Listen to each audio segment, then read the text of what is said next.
Let's go.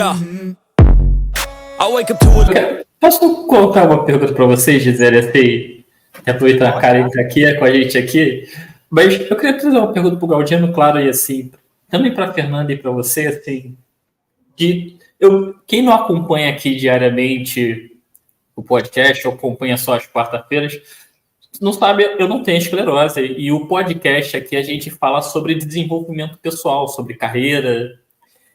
Mas, assim, confesso para vocês, Gisele e para a Fernanda, representando a revista Raros hoje aqui, que eu vejo toda essa conversa de quarta-feira aqui como conversa sobre desenvolvimento pessoal, tá? Eu não sei se eu estou olhando errado, mas eu não vejo como uma conversa sobre esclerose, eu enxergo como uma conversa sobre desenvolvimento pessoal.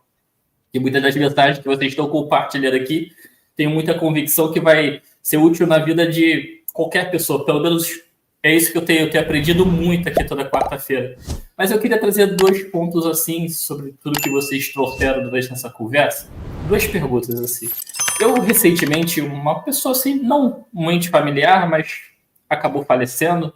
Era uma pessoa que não era, assim, não era família, mas eu todo dia dava um bom dia, sabe? E acaba impactando sempre a gente. E recentemente eu recebi uma notícia de uma questão de saúde de alguém da família. Tá tudo certo, tá tudo bem. Mas que me fez pensar muito no tempo, sabe? Na gestão do tempo, no realizar, me fez repensar muita coisa. E assim, todo o depoimento que eu já conheço da Fernanda, da Gisele, do Galdino, agora da Karen também conheci um pouquinho mais, diferentes visões de como receberam, digamos, a notícia, de como enxergaram o tempo. E eu não sei se faz sentido a pergunta, mas eu queria perguntar para vocês como vocês lidaram com o olhar o tempo, sabe? Hoje eu sei que a esclerose não é o fim, vocês já me ensinaram isso aqui no decorrer das conversas, mas como vocês olharam para o tempo, e além de olhar para o tempo, como ter uma mentalidade, sabe? Porque o olhar ao tempo, muitas vezes, como eu vou realizar? Eu estou tentando e erro. Como ter uma mentalidade, quando às vezes, sabe, pensando, não vai dar certo certas coisas, tem as limitações. E quando falo limitações, não de quem tem esclerose, de qualquer pessoa. Qualquer pessoa tem limitações. Então, assim, como lidar com o tempo e como lidar com, digamos, ter a mentalidade forte, sabendo que talvez não realize tudo. Não sei se fez sentido toda a pergunta para vocês. Espero que tenha feito. Fez? Eu acho assim, você matou a pau no que você falou. O que a gente conversa aqui vai muito além de ter uma doença. É mentalidade, é desenvolvimento pessoal, total. Você me conheceu como palestrante, mesmo sem eu falar quase nada de esclerose. Eu falei muito pouco. Porque nas minhas palestras, a minha palestra não é sobre esclerose múltipla. Eu não sou palestrante de esclerose múltipla, mas foi a esclerose múltipla que me transformou em palestrante. Tá? Tempo.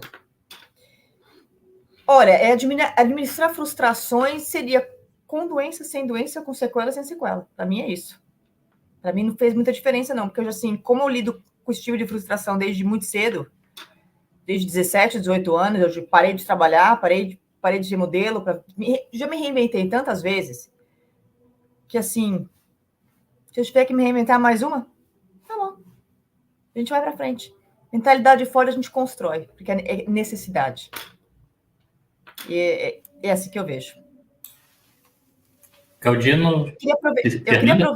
Eu queria aproveitar a Karen entrou agora. A Karen também foi convidada nossa da revista esse mês. Ela entrou um pouquinho mais tarde agora.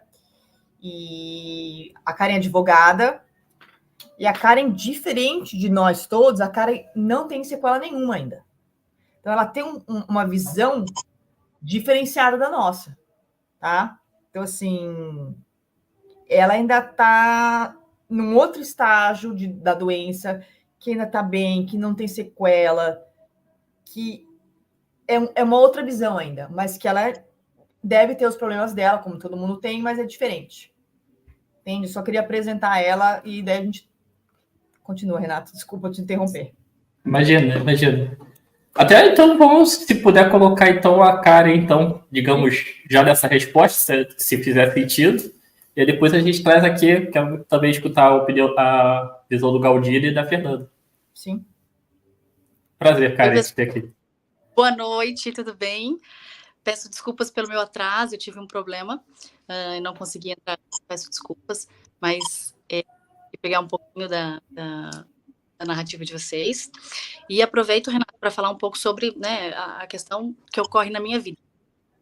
Embora eu não tenha sequelas aparentes, não tenha sequelas motoras, enfim, não tenha esse tipo de coisa, né, que a maioria dos pacientes tem, eu entendo que o dia de amanhã a gente não sabe, né, se isso pode acontecer comigo, se eu posso vir a ter uma sequela ou não, porque eu já tive 3 surtos muito graves, e mesmo eles terem sido muito graves, todos eles voltaram e não houve sequela, né? Embora tenha sido grave, quando eu fiz a pós-terapia, eles voltaram a ficar normais, estáveis. Então, há 5 anos, a minha doença ela está controlada. Há 5 anos eu tenho um diagnóstico. Mas o meu primeiro surto, ele deve ter sido há mais de 12 anos. Então, eu acho que também pelo estilo de vida que eu tenho, eu sempre tive um estilo de vida saudável, e eu acho que isso também corroborou para que, de alguma forma, né, o meu estilo de vida colaborasse para que acabasse que eu não tivesse o surto. Uma coisa que me desafiou muito foi que depois do diagnóstico, eu ficava pensando, o que pode acontecer comigo, né? Aquelas incertezas, aquela insegurança, a falta de informação nos deixa bem desesperado. Acho que, inicialmente, a maior dificuldade é não ter muitas informações assertivas, que se a gente joga no Google, a gente só vê coisas assim muito gravosas, né? Muito difíceis. Então, é até um pouco difícil de ser positivo. Mas, apesar de tudo isso, eu sempre fui muito positiva, e dado também a minha situação, de todos os surtos eles terem sido revertidos, né? Com ou sem pulsoterapia. Mas uma coisa que foi muito legal, que me desafiou, foi querer melhorar em algumas coisas na minha vida, alguns aspectos, inclusive o esporte. O esporte entrou na minha vida de uma outra forma, com uma pegada muito mais competição do que só estilo de vida saudável. Tanto que eu comecei a querer me desafiar e comecei a querer correr, que era um dos esportes que eu sempre dizia que eu nunca faria. Porque, dado cansaço, realmente eu via as pessoas fazendo isso e eu não queria, mas foi exatamente isso que eu comecei a querer fazer e me desafiei a fazer depois que eu tive o diagnóstico. Então, o fato de eu ter conseguido, até hoje, né, eu já corro há 5 anos, participado de corridas de 21 quilômetros, conseguido pódio, um primeiro lugar, segundo lugar, terceiro lugares, me fazem com que eu cada vez mais acredite que é possível a gente conviver com a esclerose. É claro que não dá para a gente pensar muito além. Então, eu penso muito mais presente em fazer coisas que me capacitem para que eu consiga manter essa doença estável. Tudo que eu posso fazer em questão de alimentação, questão de saúde, questão de atividade física, eu faço para tentar controlar a doença. E o que mudou muito para mim foi essa questão de me desafiar para outras coisas, como o esporte.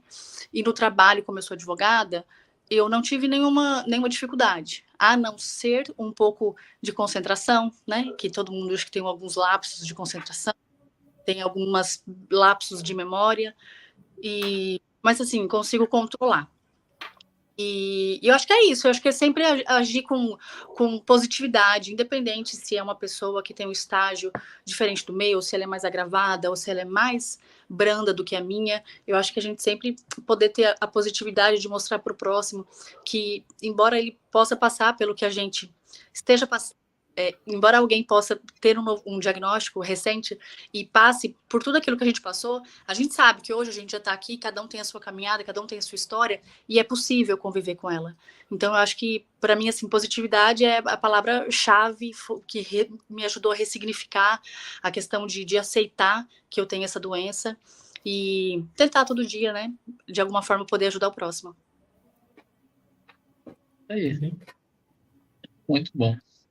Olha só, compartilhar aqui, ó, o Leonardo até deixou aqui, ó, nossa gestão de tempo, tudo bem não realizar tudo que planejei.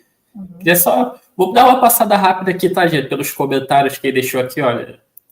A Fátima deu boa noite aqui pra gente, a Solange Gouveia também. A Fátima, inclusive, deixou aqui como ele cuida do próximo. Acho que foi a mensagem aqui para o Galdino. E também a gente já tinha compartilhado aqui que esse tem empatia enraizada. Leonardo me deu aqui uma boa noite também. E a Cláudia trouxe aqui que esses depoimentos renovam as nossas forças. E a Joelma diz: tento sempre pensar assim, deve ter sido em algum momento aqui na conversa. E a Cláudia compartilhou que suas atitudes servem de inspiração para outras pessoas. O grupo do Jiu-Jitsu, não tem o nome aqui, tá, pessoal? Mas o grupo do Jiu-Jitsu colocou aqui Galdino referência. E não para não, por favor, você é benção em muitas vidas. E o William deixou aqui o seu boa noite aqui pra gente. Pessoal, agradeço a todo mundo que deixou aqui o seu comentário, essa mensagem. Se tiver deixando esse comentário aqui, essa mensagem posterior aqui à live, garanto eu vou compartilhar com todo mundo aqui, com todo o comentário. Quem sabe a pessoa responde nas redes sociais. Let's go. I wake up to a